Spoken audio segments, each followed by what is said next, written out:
On my wedding day, before the pastor could finish reading the sentence, "Do you?" my groom was shot right in front of me. His blood splattered on my wedding dress. Everyone screamed and immediately blamed the LaRoux gang, even though no one saw anything. But what sent chills down my spine wasn't the gunshot. It was the moment before he collapsed. My husband, Jace, looked at me as if he knew this was going to happen. And when I followed the bullet, I discovered it hadn't come from outside the town, but from the window of my father's house, a man who was dying, barely able to lift his arms.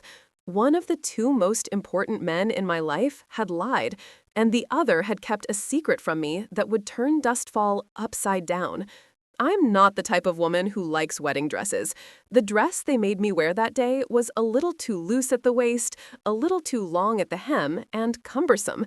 I remember standing in the sun, sweat staining my back, and constantly worrying that my veil would fall off in the wind. The wedding was hastily held in the church's backyard. Wooden chairs creaked as people sat down.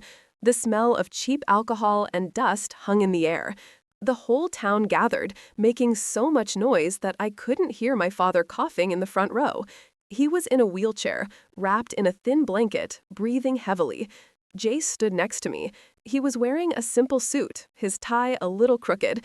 He kept smiling, the kind of smile I knew he only used when people were watching. He asked quietly, "Are you okay?" I just nodded. I felt nothing but tiredness. The pastor began to read. When he asked the child to bring the ring box, I bent down to check if the hem of my dress was dirty. Everything was normal until the moment I reached out to take the ring from Jace. Then the gunshot rang out. There was no warning, there was no scream before, just a short, dry bang. Jace jerked as if someone had punched him in the chest. I felt his hand slip from mine. He collapsed at my feet. I knelt reflexively. Warm blood sprayed on his hands, his neck, and on his ivory wedding dress. No one had time to react. For the first few seconds, the wedding was deathly silent. Then screams appeared. People started to run. The pastor grabbed his robe to block Jace's wound, but it was useless. I held his head. "Jace, look at me." He tried to open his eyes. A drop of blood trickled from the corner of his mouth. He looked at me for a second.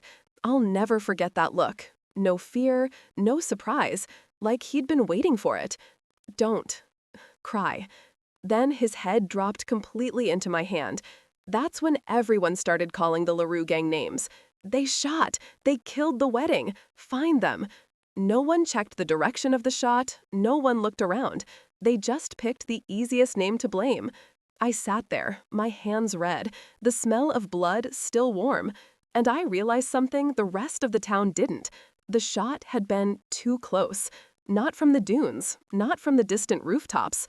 I turned around, instinctively. On the slope behind the town, my father's window was open. I said nothing to anyone, but in my head, a warning rang out clearly. Something is very wrong here, and it's just getting started.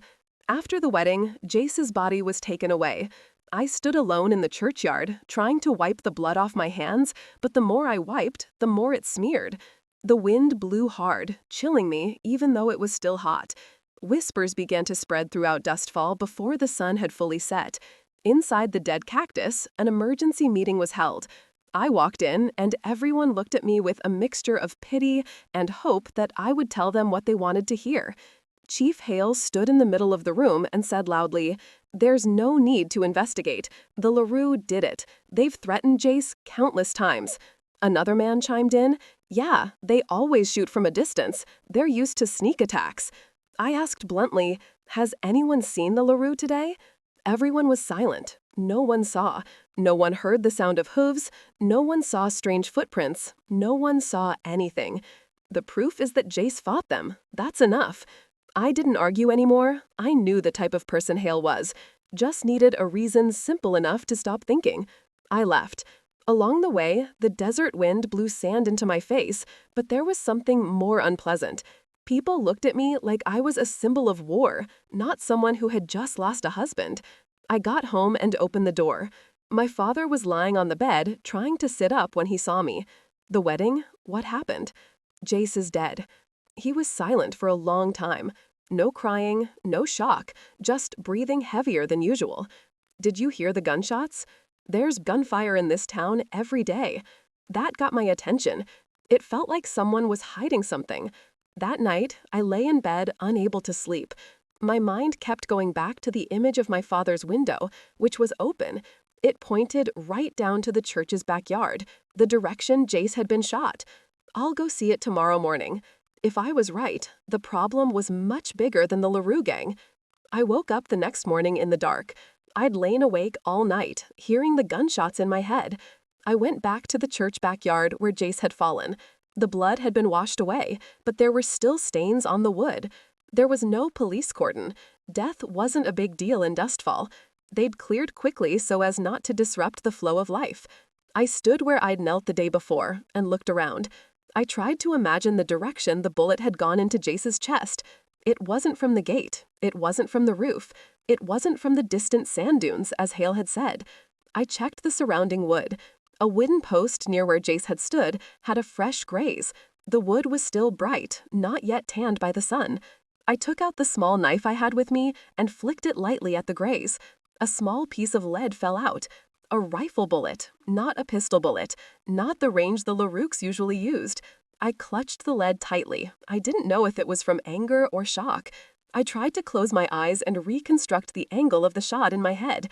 There was only one direction that fit the bullet's path, from up the slope where my father's house was. The bullet went right out of his window. I didn't want to believe it, but I had to check. I walked up the slope.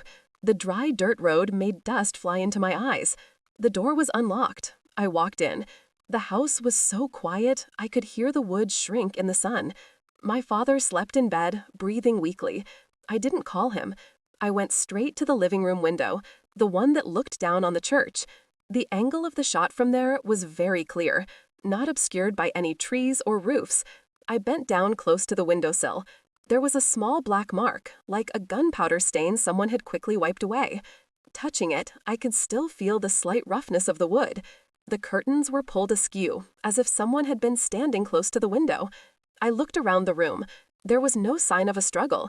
But on the floor, right next to the table leg, was a mud stain. My father had not gone out for months. Only when someone else came would this mark appear. I went back into the bedroom. "Father," I called softly. He opened his eyes, looking tired, but still awake. "Last night, did you have guests?" He was silent for about 3 seconds. Those 3 seconds said more than any denial. "Yes," he sighed. "A man came the other day, a gunman. He said he just wanted to use the window to shoot a warning shot. He missed. No one died. Father, thought so." My heart sank. "You put him right in this window?" He nodded. I continued, quietly but clearly. "He said he shot at whose request?"